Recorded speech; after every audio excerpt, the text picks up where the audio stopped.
රාජ්‍ය ආර්ථිකයේ පාඩමට අදාළව ඔයාගේ විභාගෙට මෙන්න මේ කොටස හොඳට බලාගෙන යන්න. හරි. ඔයා දන්නවා වෙළඳපළ ආර්ථිකයේ වෙළඳපළ අසමත් වෙනෝනේ. වෙළඳපළ අසමත් වෙනවා.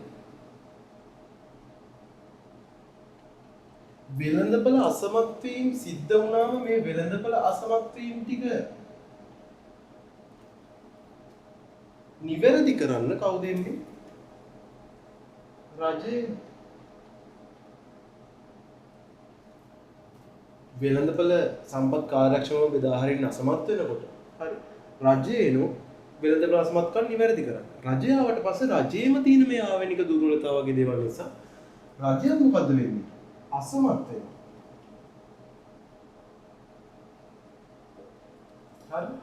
අවසාන වෙළඳපළ අසමත් වීම නිවැරදි කරන රජයාම ආණ්ඩුවේ සාර්ථක වීම සිද්ධ වෙනවා. ඉතින් අහන්න පුළුවන් මෙන්න මේ දෙක අතර වෙනස මොකක්ද කියලා. හරි. ඒ කියන්නේ වෙළඳපළ අසමත් වීම හා ආණ්ඩුවේ අසමත් වීම අතර වෙනස පැහැදිලි කරන්න වගේ ප්‍රශ්නයක් අහන්න පුළුවන් 2026 වල විභාගයේ. නිසා හොඳට උක බලාගෙන යන්න. මොකද්ද වෙළඳපළ අසමත් වීම කියන්නේ? මොනවද ආණ්ඩුවේ අසමත් වීම කියලා කියන්නේ? හරිනේ කතන්දරෙත් ඔයාලා ලස්සනට කියන්න ඕනේ. එතකොට ඔයාලට සම්පූර්ණ ලකුණු ගන්න පුළුවන්. හරි.